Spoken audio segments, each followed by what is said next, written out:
Les Congolais étaient appelés aux urnes pour les législatives et locales le dimanche 10 juillet 2022. Le vote s'est bien déroulé dans l'ensemble, nonobstant quelques failles liées à l'organisation. C'est la vitrine de cette édition. Mesdames et messieurs, bonsoir et bienvenue sur Lux TV. À tout seigneur, tout honneur, le président de la République, chef de l'État, son Excellence Denis Sassou Nguesso, a voté hier pour les législatives et locales à l'arrondissement 5 Wenze de Brazzaville. Le premier citoyen congolais a salué l'engagement massif des jeunes en politique, signe qu'ils ont pris la mesure de leurs responsabilités pour la bonne marche du pays. C'est aux environs de 11h30 que le président de la République, Denis Sassou Nguesso, et son épouse sont arrivés au siège de l'arrondissement 5 Wenze ce dimanche 10 juillet 2022, jour des élections législatives et locales. Après avoir parcouru les listes affichées où il est inscrit au numéro 884 du bureau numéro 1, Denis Sassou Nguesso a accompli son devoir civique selon les procédures d'usage. Le même geste est accompli par son épouse, inscrite dans le même bureau au numéro 885. Tout ceci sous le regard vigilant des observateurs nationaux et internationaux. Voter est un devoir citoyen. Progressivement, la démocratie est en train de s'enraciner au Congo. Le chef de l'État s'est réjoui du processus enclenché depuis 2002 et qui se déroule dans la paix. Si les élections se déroulent de façon régulière, cela est un bon message. Et la démocratie, c'est tout un long processus. Et nous devons continuer à apprendre et à avancer. Et je vais vous donner un exemple que je prends dans une grande démocratie. Je mets grande toujours entre guillemets.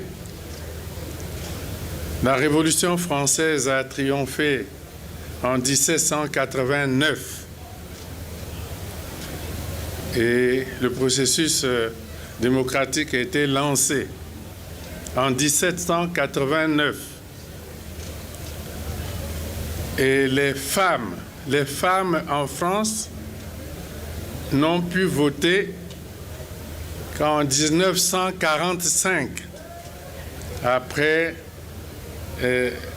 la Deuxième Guerre mondiale. Vous pouvez compter le nombre d'années. Et le processus était pourtant en marche dans ce pays. Donc je pense que nous sommes sur la bonne voie. Et je pense qu'un parti politique qui s'exclut du débat démocratique, que lui reste-t-il à faire? Et c'est la seule question que je pose. Mais pour le reste, je pense que le processus est en marche. J'ai suivi le débat démocratique dans le pays. Et cette campagne électorale s'est déroulée dans la paix. Il n'y a pas eu d'incident majeur dans aucun département du pays. Donc les élections se déroulent dans la paix. Voyez le scrutin, voyez le peuple. Le peuple dont vous parlez, le voici. Et il vit en paix, il vote en paix. Et pour moi, c'est un bon signe. Notant que le siège de l'arrondissement 5 Wenze compte 2 bureaux de vote, 1312 électeurs y sont inscrits et doivent départager 5 candidats pour les législatives et faire un choix sur 28 listes concurrentes. Les jeunes s'engagent et je suis très heureux d'observer ce mouvement. Ceci veut dire que progressivement, la jeunesse prend conscience de ses responsabilités et travaille pour son avenir. Il faut que tout cela se passe avec beaucoup de responsabilité et de sérieux. Et pas seulement un mouvement d'enthousiasme, Et si les jeunes s'engagent, comme on l'observe, avec sérieux, je crois que cela est un très bon signe. Cela n'a pas commencé aujourd'hui. Même notre génération s'est engagée dans les luttes politiques et nous étions aussi jeunes.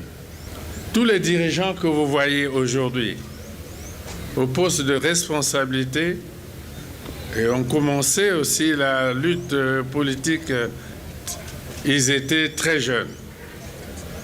Donc on parlait tout à l'heure de la vitalité de la démocratie dans notre pays et si elle gagne, comme on l'observe, les milieux de la jeunesse qui pensent à son avenir, je crois que cela est aussi un très très bon signe.